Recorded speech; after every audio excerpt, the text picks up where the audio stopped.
मन की तरंग मान लो बस हो गया। तो कहने का मतलब निद्रया ह्रियते नक्तं व्यवाये न जमाया दिवाचार्थे हया राजन् कुटुंब वर्णेन वा। ये जीव अपनी आत्मा के कल्याण की बात नहीं सोचता है, इसलिए इसका आत्म कल्याण नहीं होता। जिसे मरने का भय सता रहा है उसके लिए एक ही उपाय है, जिसे भगवान से मिलने का इच्छा है, जो भगवान से मिलना चाहता, भगवान से संबंध जोड़ना चाहता है, उसके लिए एक ही उपाय है।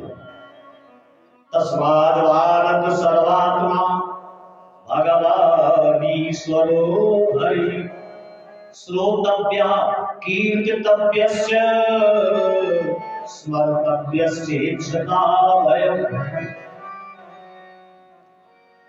जिसे भगवान की तरफ जाना है,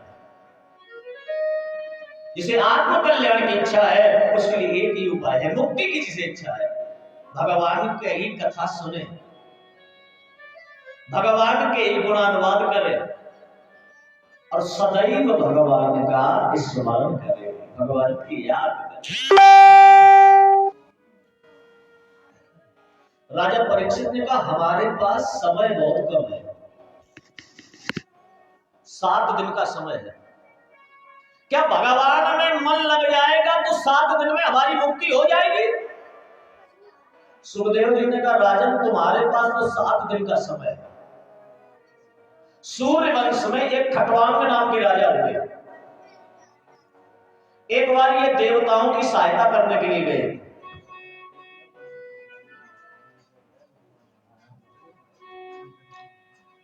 देवताओं की विजय हो गई तो देवताओं ने कहा राजन आपने हमारी सहायता की है, आप हमसे कुछ मांग लो। राजा खटवांग ने कहा अभी तुम हमारे आगे मांग रहे थे सहायता, अब हम तुमसे क्या मांगे?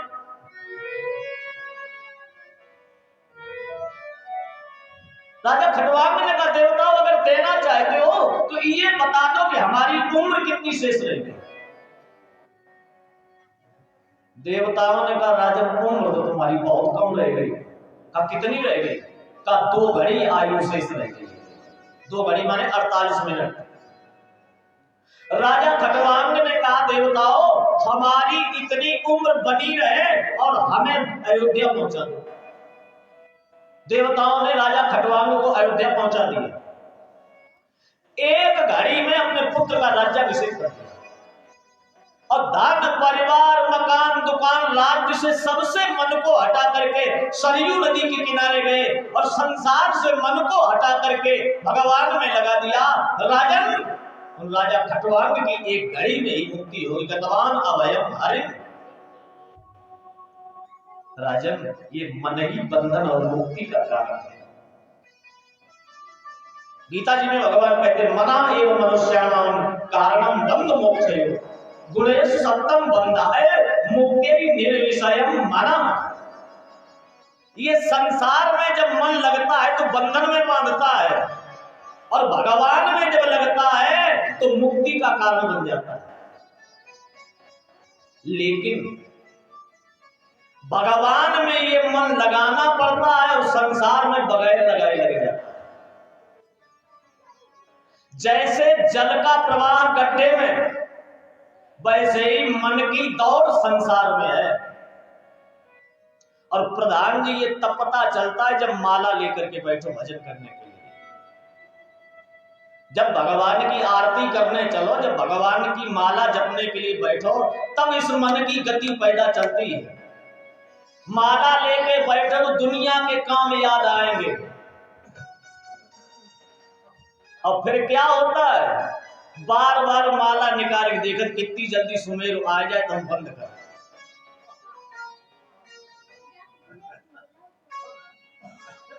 अब वहां से पकड़ के लाओ तब तक उधर निकल जाता है, वहां से पकड़ के लाओ उधर निकल जाता है। गीता जी में अर्जुन कहते हैं ना चंचलम ही मना कृष्णा प्रमादि बलवत्रणम। ये मन बहुत चंचल है और मन पर नियंत्रण करना बड़ा कठिन है। भगवान में ये लगाना पड़ता है और संसार में बगैर लगाए चला जाता है।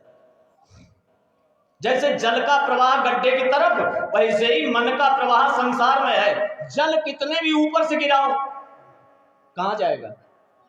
गड्ढे में। और मन भगवान में लगाओ और चला जाता है संसार में। तो का मन को नियंत्रण करने का उपाय क्या है? भगवान में लग जाए। तो का अभ्यासेन च कौन्तेय वैराग्येन च गृह्यते। या तो संसार से प्रबल वैराग्य हो जाए तो ये मन भगवान में लग जाए। तो कलयुग में वैराग्य की तो कहानी खराब है। कथा में सुन चुके, ज्ञान वैराग्य बूढ़े हो गए। नारद जी कृपा कर दे तब भले जा, कोई संत कृपा कर दे भले जागृत हो जाए, नहीं तो सबके ज्ञान वैराग्य बूढ़े हो गए। ज्ञान की बात अच्छी नहीं लगती है। कथा हो रही है, ये बताओ यहां कोई और कोई बात तो नहीं हो रही? कथा के अलावा इधर उधर तो नहीं हो रहा है? अब किसी से अगर कहो चलो भैया बड़ी बढ़िया कथा हो रही है, अरे तुम्हें कथा के ऊपर ही हम आज बजा रहे सब्जी करे कथा को टाइम हो पाई थी। क्यों? नारद जी से कहा था, तो नारद जी ने कहा था भक्ति अब समय नहीं है श्रद्धा का, रोटी का प्रश्न दिखाता है।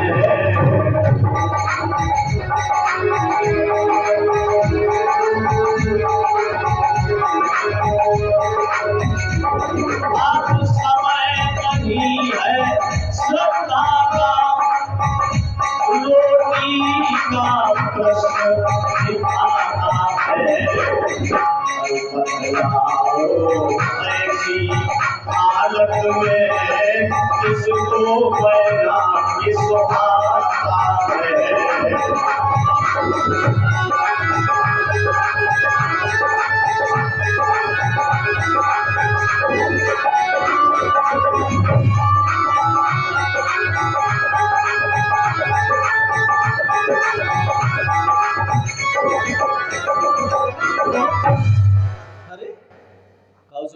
लोग करना है जौने सुने राम कथा तौने कटे। हाँ, और एक बात बताएं, चाहे जितनी बुद्धि चलाओ, गज कैसी ऊपर धरी है। राम झरोखे बैठ के और सबको मुजरा ले, और जागी जैसी चाकरी ताको तैसोई, मेरे दाता के दरबार में सबका खाता है। मेरे भोले के दरबार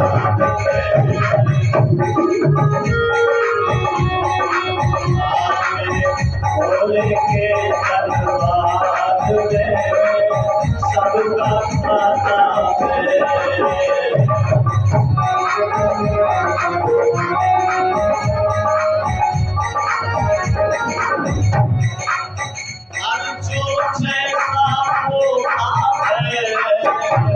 जो जैसा होता है वैसा ही आता है।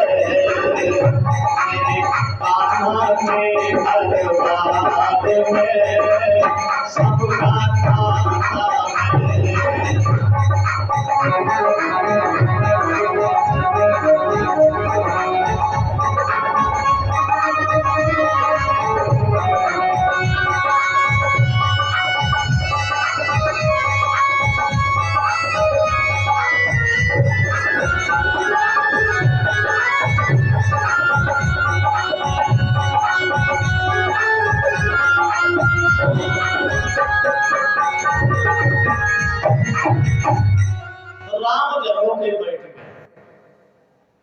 बात पे आ जाओ। ज्ञान वैराग्य कलयुग में बूढ़े हो गए। अब किसी संत की जब शरण में जाओगे तब ये जागेंगे, तब तक नहीं जागेंगे। तो मन की बात हम बता रहे थे मन को भगवान की तरफ लगाने का साधन, जल निरंतर नीचे की तरफ बहता है और उसी जल में एक यंत्र लगा दिया जाता है, टुल्लू जिसे कहते हैं। और टुल्लू लगा तो जल कहां चला जाता है? 4 मंजिल ऊपर। जल में यंत्र लगा दो तो नीचे बहने वाला जल ऊपर बहने लगता है। उसी प्रकार मन को बढ़िया कोई मंत्र मिल जाए, गुरु जी से बढ़िया मंत्र मिल जाए, तो फिर ये मन संसार में न जा करके भगवान की तरफ चलना लगेगा। इसके लिए जीवन में गुरु जी की आवश्यकता है। दक्षिणा देने के लिए गुरु जी की आवश्यकता नहीं है। गुरु जी की आवश्यकता इसलिए है, चेला का कर्तव्य होता है ये ना पूछे कि हमारी दुकान कैसे चलेगी। गुरु जी जब आए तब ये पूछे, गुरु जी हम भगवान की तरफ कैसे चलेंगे, हमारा मन भगवान से कैसे मिलेगा। गुरु जी संसार के लिए नहीं बनाए जाते, गुरु जी भगवान से मिलने के लिए बनाए जाते हैं। गुरु गोविंद से मिलाने का साधन है, इसलिए गुरु जी का स्थान गोविंद से ही बड़ा है।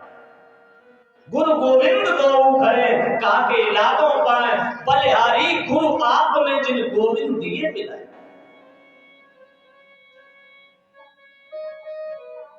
गुरु जी मिलना बहुत कठिन है। लोग कहेंगे गुरु जी की कठिन काहे को है, रुपया जेब में हो, चाहे जैसे गुरु जी की मंडी लगी वृंदावन चले जाओ, चाहे लाल वाले, चाहे पीले वाले, चाहे सफेद वाले, चाहे दाढ़ी वाले, चाहे बिना दाढ़ी वाले, चाहे आश्रम वाले, चाहे गाड़ी वाले, जैसे छाट ले। गुरु जी की कमी कहां है? गुरु शब्द का अर्थ होता है, गु माने अंधकार, रु माने प्रकाश। गुरु जी उसको कहते हैं, गुरु तत्व उसको कहते हैं जो शिष्य के अज्ञान रूपी अंधकार का विनाश करके ज्ञान रूपी प्रकाश की तरफ लेकर के चले। गुरु जी कैसे हो, चेला कैसे हो?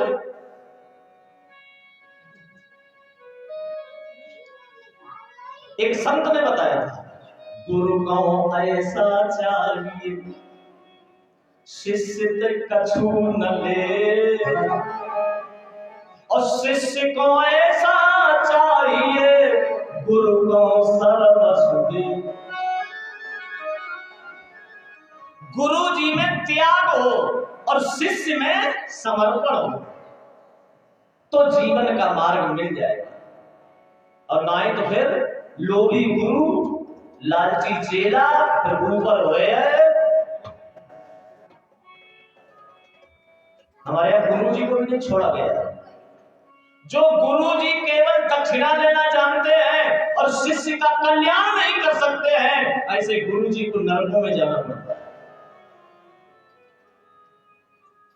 हर ही शिष्य धन अशोक न हरई, सो गुरु घोर नरक महफलई।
सो गुरु घोर नरक महफलई। इसलिए चेला बनाना बहुत बढ़िया बात नहीं है, चेला नहीं बनाना चाहिए। काहे? चेला बनने के बाद अगर चेला बढ़िया काम करता है तो आधा फल गुरु जी को मिलता है, अब गलत काम करता है तो उसका दंड भी गुरु जी को आधा भुगतना पड़ता है। काहे? भगवान रास्ते पर क्यों गया, इसका उत्तरदायित्व गुरु जी का है। और गुरु जी तब तक नहीं बनाना चाहिए जब तक ये विश्वास ना हो जाए कि हम गुरु जी की बात मानेंगे। शिष्य बनकर के अगर गुरु जी की बात न मान पाए तो कभी कल्याण होने वाला नहीं है। सदगुरु वैद वचन विश्वासा, संयम यह न विसर कैलास। तो गुरु जी से अगर बढ़िया मंत्र मिल जाए तो मन संसार से हट करके भगवान की तरफ चले।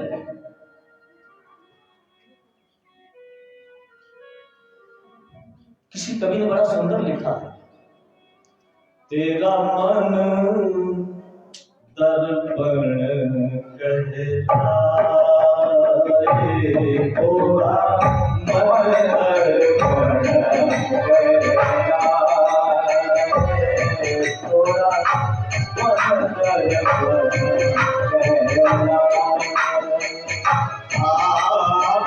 भले बुरे सारे कर्मों को, भले बुरे सारे कर्मों को देखे और दिखाए,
मन से कोई बात छुपे मन की दृष्टि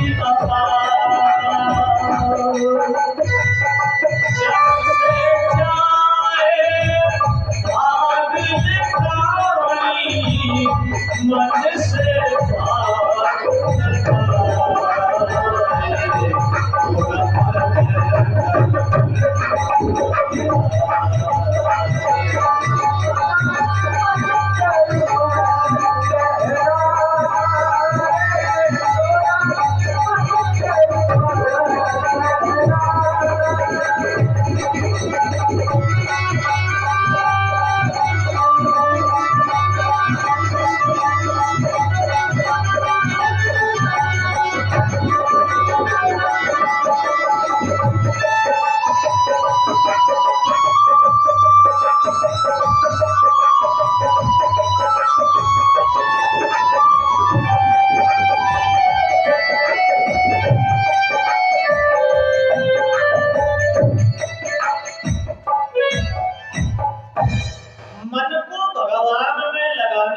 सुखदेव भगवान ने दो उपाय बताए। योगी लोग योग विधि से मन को भगवान में लगा के अंतःकरण में भगवान का दर्शन करते हैं। योग के 8 अंग बताए हैं, यम, नियम, आसन, प्राणायाम, प्रत्याहार, धारणा, ध्यान और समाधि। योग का मार्ग कठिन है। योग में पतन का भय है। क्यों? जब समाधि की स्थिति आती है तो आवत देखें विषय बयारी, ते हट दें कपाट उभारी। प्रत्येक इंद्रिय के दरवाजे पर देवता बैठे हैं वो विघ्न करते हैं, योगी का पतन हो जाता है। तो का फिर दूसरा उपाय भगवान में लगाने का मन के लिए भगवान की भक्ति मार्ग है। इसमें कुछ नहीं करना है। और भक्ति मार्ग पर आंखें मूंद करके चलो। नवयोगेश्वर संवाद में कवि नाम के योगेश्वर कहते हैं राजा निमि से, या नास्ताय नरो राजन न प्रमादित कर्मचित धावन निमील वानेत्रे नश्कलेद न कपेति। भगवान के भक्त का कभी पतन नहीं होता है। का क्यों? का भगवान भक्त की स्वयं रक्षा करते हैं। भगवान कहते हैं ना, सुनो मोहि तोहि कहो सहरोसा भजहि जे मोहि तजी सकल भरोसा।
इसलिए भगवान के भक्त का कभी पतन नहीं होता।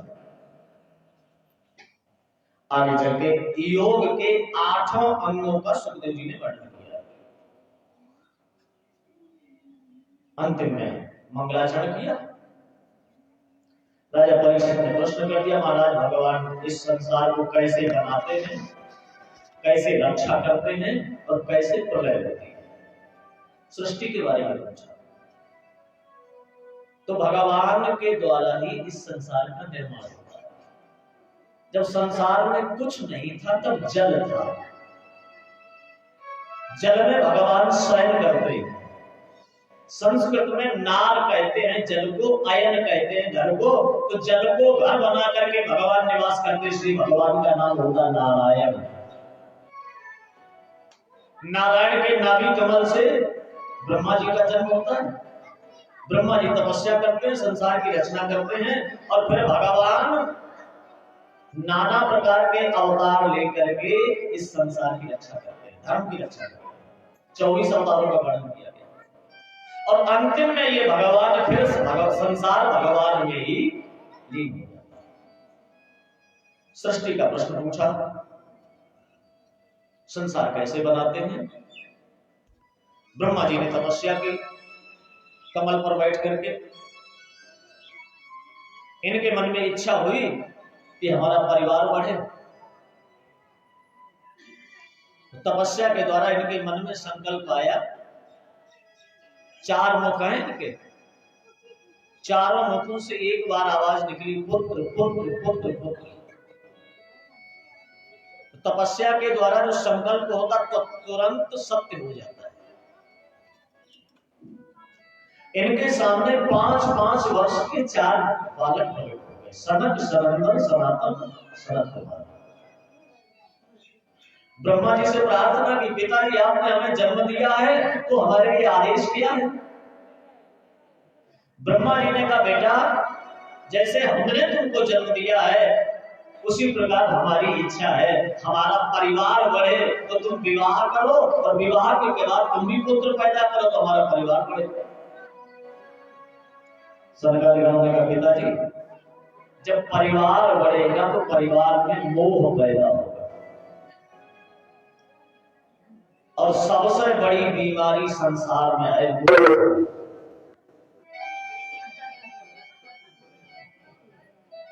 क्यों? गोस्वामी ने लिखा है, मोह सकल व्याधिन कर मूला, तेहि ते पुनि उपजै बहुसूला। संसार में जितनी ये बीमारी है सबकी जड़ मोह है। अब मोह बंधन का कारण होता, हम केवल मोह के कारण ही परिवार के बंधन में, संसार के बंधन में बंध जाते हैं। मोह माने मेरा, और जहां मेरापन है वही तो मोह है। अरे भाई हमने मान लिया ये मेरा लड़का है, और लड़का कहीं बाहर चला जाए, रात में 11 बजे तक न लौटे तब तक नींद नहीं आएगी। क्यों?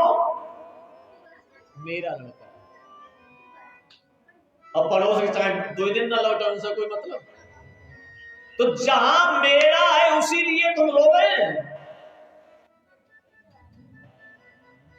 सनकादि गणों ने कहा ऐसा हम कोई काम नहीं करेंगे जिससे हमें बंधन में बंधना पड़े।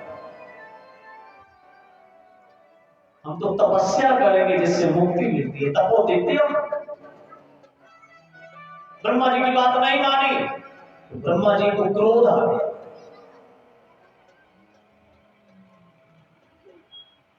अब क्रोध इतना आया कि बर्दाश्त नहीं हो रहा है।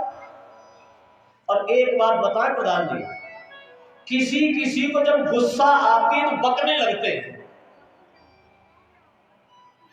अब कोई कोई ऐसे होते कि नहीं, जब गुस्सा आओ तो कहा तो कचू नहीं रीता है, इनकी तबीयत खराब था, आंखी मटकाएं, आंखी बंद करें, दांती पिसे। अब यह ऐसी बीमारी है, क्रोध जब तक भीतर रहेगा तब तक चैन नहीं लेने देता, निकल जाए तब ही चैन मिले। और जब तक भीतर रहेगा हाथ के चिकनाए, मुंह फटके, दांते का आंख चिराने, और कहां यहां बस। ब्रह्मा जी के भीतर ये क्रोध घुमड़ने लगा। विचार करने लगे इनको श्राप दे दे। फिर विचार किया किसको श्राप दे दें, है तो हमारे ही लड़के। आगे वो वाली बात, श्राप भी नहीं दे सकते। अब ब्रह्मा जी का क्रोध जब बर्दाश्त से बाहर हो गया, नेत्रलाल हो गए, तो ये क्रोध ही इनके भावों के मध्य से एक बालक के रूप में प्रकट हुआ। और जैसे ही बालक के रूप में प्रकट हुआ, सबई रुरोध देवानां पूर्वजो भगवान भव नामानि कुर्वेदातः स्थानानि जगद्गुरु। नीलवर्ण का बालक है, पैदा होते ही रोने लगा। ब्रह्मा जी ने कहा लाला काहे के माने रोए रे? ये नामानि कुर्वेदातः, पिताजी हमारा जन्म तो हो गया लेकिन आपने हमारा नाम नहीं रखा, इसलिए ब्रह्मा जी ने भी अब पैदा भाई ना खाते इतने बिलबिलाए गए कि नाम ना दलो। गुस्सा में तो पहले ही जाते। ब्रह्मा जी ने कहा जाओ, तुम रोते हुए पैदा हुए हो, इसलिए संसार में तुम्हारा नाम होगा रुद्र। बोलिए रुद्र भगवान की। 11 तुम्हारे स्वरूप होंगे, 11 तुम्हारे नाम होंगे। एकादश रुद्र होते हैं, 11 तुम्हारी पत्नियां होंगी। अंतःकरण, मन बुद्धि चित्त अहंकार, अंतःकरण चतुष्टय होते। अंतःकरण में तुम्हारा निवास होगा।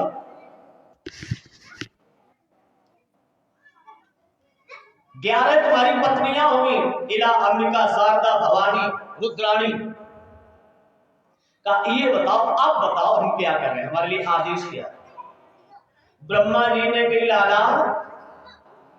अब तुम विवाह वाले हो गए तो अब हमारा परिवार बढ़ना चाहिए, संतान पैदा।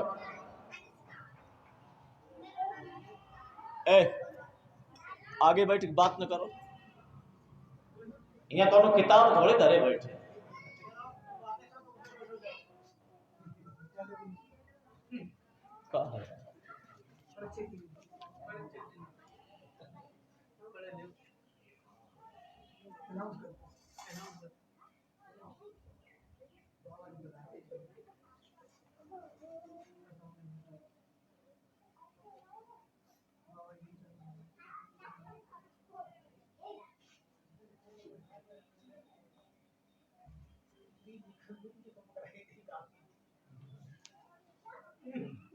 बोले गोविंद भगवान की।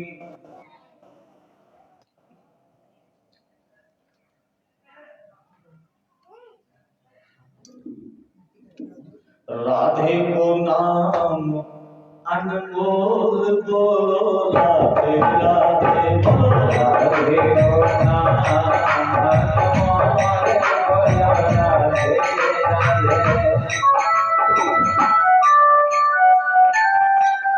देखो सब लोग कोई नहीं, थोड़े ही जने हो, ज्यादा जने थोड़ दे। अब कम से कम जब नाम बोले तो और लोगों ने कानन पड़े था बेउतरा के सब लोग अपनी अपनी पार्टी बहुमत बढ़ा रहे, तो हम लोगों का बहुमत का एक कमजोर रह जाए। तो भगवान का नाम लो। देखो हम इसलिए राधे राधे बुलवा रहे, राधा नाम की बहुत बड़ी महिमा है। सबके जीवन में कोई न कोई बाधा लगी है। कथा के लेकर जब का महाराज इतनी बाधा लगी नहीं जाए। और राधा नाम की महिमा क्या है? राधा राधा कहे तय सब बाधा कट जाए। जैसे रवि के उदय से अंधकार मिट जाए।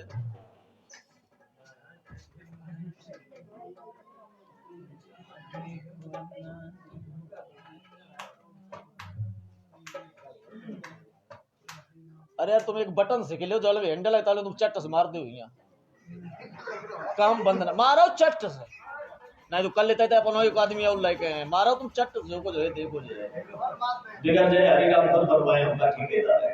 बीच बीच में कथा बंद कर। राधे को नाम अनमोल बोलो, राधे राधे, राधे को नाम अनमोल बोलो, राधे राधे।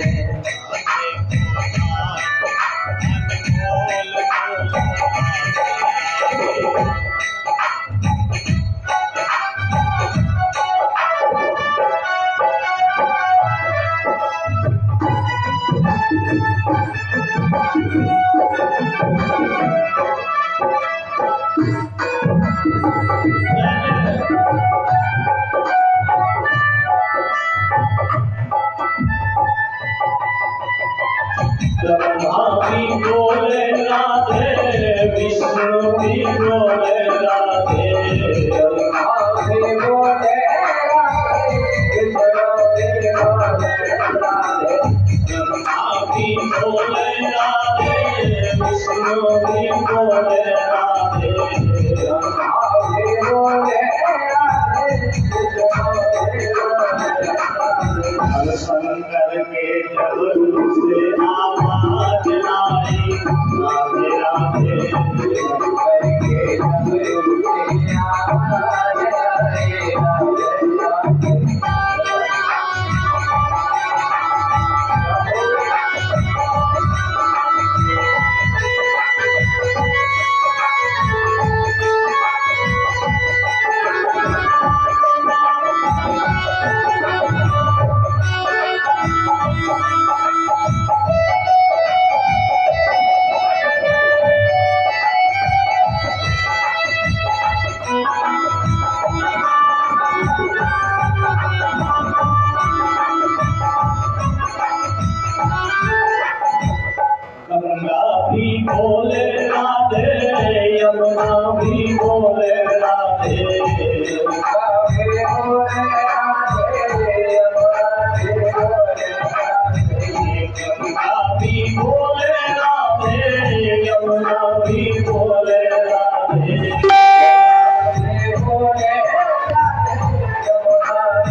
बोले राधा कृष्ण भगवान की। भोले बाबा से ब्रह्मा जी ने कहा, रुद्र भगवान से ब्रह्मा जी ने कहा, बेटा सृष्टि तमोगुण के देवता हैं, संतान पैदा की, लेकिन बड़ी विचित्र। कैसी? को मुखहीन विपुल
मुख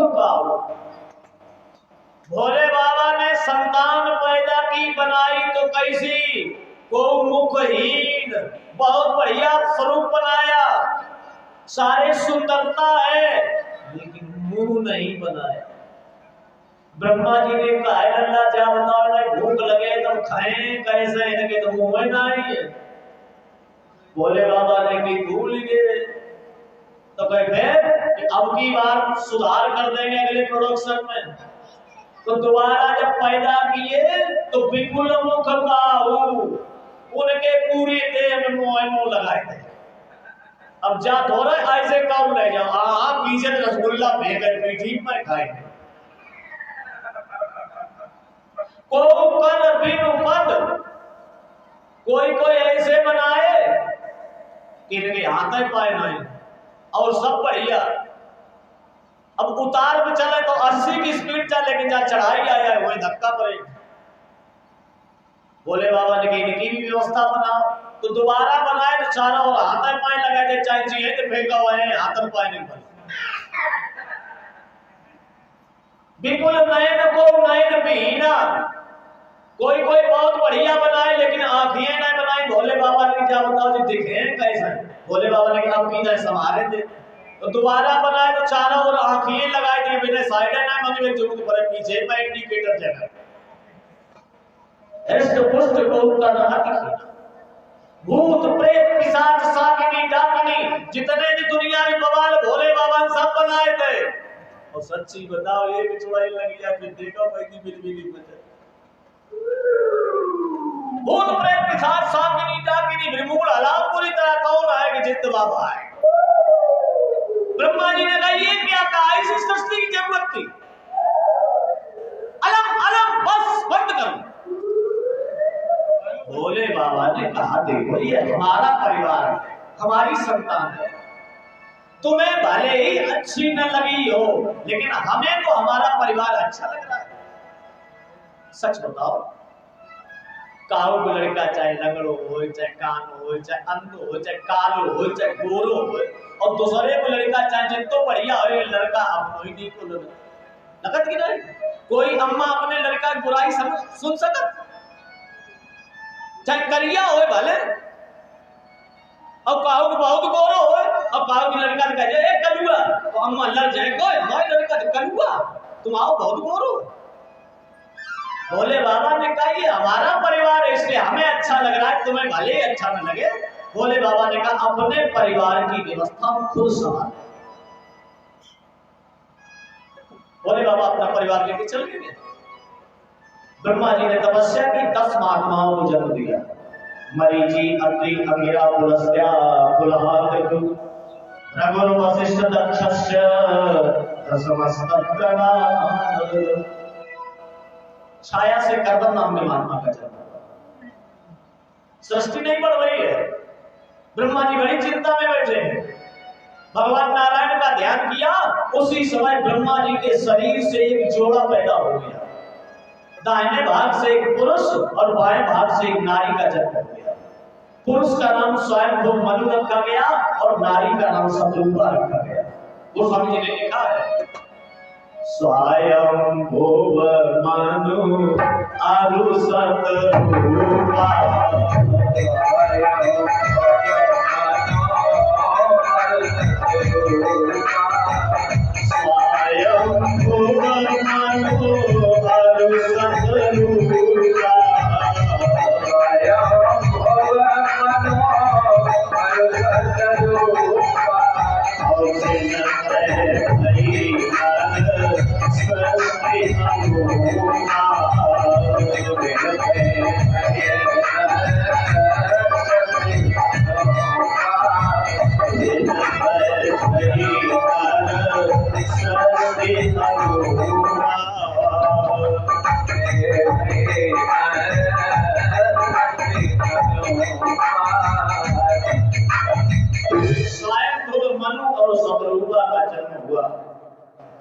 ब्रह्मा जी से प्रार्थना की, पिताजी हमारे लिए क्या आदेश है?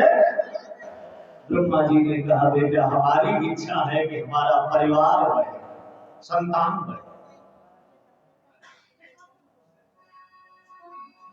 महाराज मनु ने कहा, पिताजी संतान और परिवार तो हमारा बढ़ेगा, लेकिन रहेगा कहां पे? क्यों? तब पृथ्वी को पाताल लोक में लेकर के चला गया था।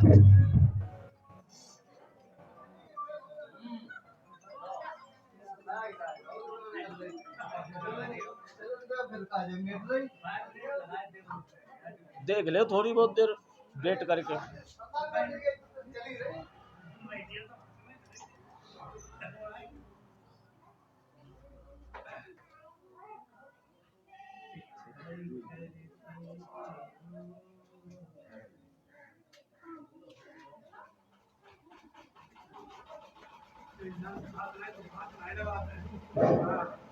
बोले गोविंद भगवान की। ब्रह्मा जी से कहा, पिताजी ये बताओ, पृथ्वी को जल में मग्न है, हमारी सृष्टि रहेगी कहां? ब्रह्मा जी ने कहा, बात तो ठीक है। उसी समय भगवान नारायण का ध्यान किया, नेत्र बंद करके भगवान नारायण का ध्यान किया तो ब्रह्मा जी की नासिका से अंगूठे के बराबर एक सूकर पैदा हो गया। सूकर का बच्चा पैदा हो, और जैसे ही पैदा हुआ आकाश में हाथी के बराबर हो गया। ब्रह्मा जी ने भी भलो करो नाम मैंने जल्दी निकल आए, नामे में जा हिसाब से पढ़ते। जिस समय महात्माओं ने देखा तो 12 रूप से भगवान की स्तुति की। बोले 12 भगवान की। 12 भगवान ने एक ही रूप से 12 भगवान की स्तुति की। अंदर पाताल में प्रवेश किया, पृथ्वी लेकर के आ रहे हैं। इसी समय इनका युद्ध होता है हिरण्याक्ष नाम के दैत्य के साथ। भगवान इनका उद्धार करते हैं, पृथ्वी की स्थापना की जाती है। महाराज मनु ने ब्रह्मावर्त को अपनी राजधानी बनाया। ब्रह्मावर्त माने बिठूर, इसी का नाम ब्रह्मावर्त है। यहीं से सबसे पहले सृष्टि चली। गंगा जी के किनारे ये जगह है और हमारे गुरु जी का स्थान भी वहीं, हम तो वहीं रहते हैं ज्यादातर। समय आने पर महाराज मनु ने शतरूपा के द्वारा 5 संतानों को जन्म दिया। 3 कन्याओं को जन्म दिया और 2 पुत्रों को जन्म दिया। प्रियव्रता उत्तानपाद नाम के 2 पुत्र हुए और आकुति, देवहूति और प्रसूति नाम की 3 कन्याओं को जन्म दिया।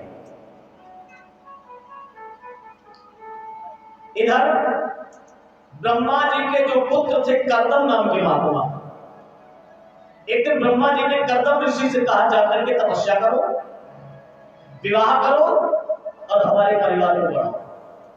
तो ब्रह्मा जी के कहने पर सिद्धाश्रम में जाकर के महाराज कर्दम ने कठोर तपस्या की। 10,000 वर्ष की तपस्या। भगवान प्रसन्न हो गए। महात्मा करदम चरणों में लौट गए, नाना प्रकार से स्तुति की। भगवान ने कहा भैया तुम्हारी तपस्या से मैं प्रसन्न हो गया,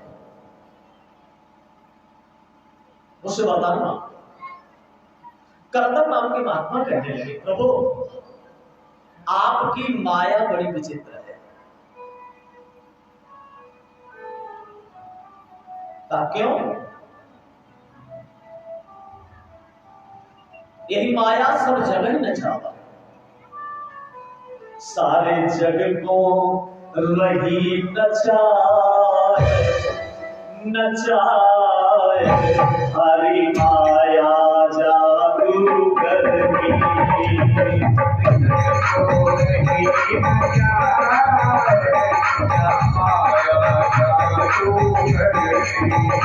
सारे जग को रही नचाए नचाए, हरि माया जादू करनी।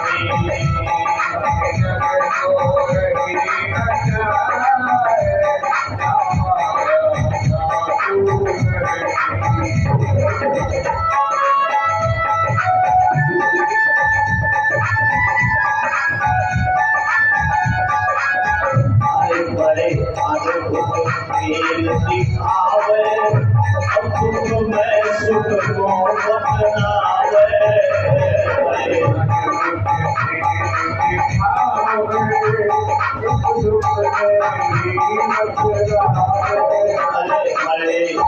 हरी खेल दिखावे, सुख में सुख को अपनावे। हरि पूजा को हरि माया जादू करनी।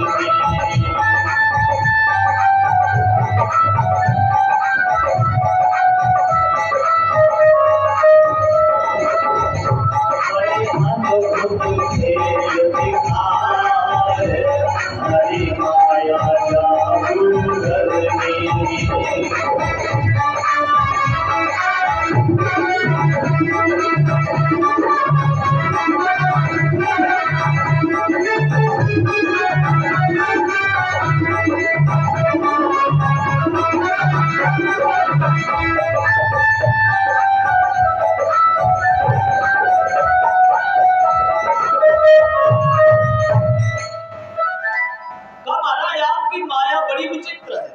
किसी को नहीं छोड़ती है। सिंह बिरंच से मोही को है मपुरा हाल। का प्रभु हमें तो ये लगता है जो जीव आपकी भक्ति करते हैं, आपकी पूजा करते हैं, आपका भजन करते हैं, उनके भक्ति भजन के प्रभाव से जब आप मिल जाते हैं और वो आपसे संसार के विषयों की, संसार के सुखों की कामना करते हैं, जो संसार के सुख जो है विनाशशील है, सदैव रहने वाले नहीं है। विनाशी सुखों की आपको प्राप्त करके आपसे याचना करते हैं। हमें तो ये लगता है आपकी माया के द्वारा उनकी बुद्धि छल ली जाती है। आपको प्राप्त करके आपके अविनाशी पद की प्राप्ति की जा सकती है, जहां से किसी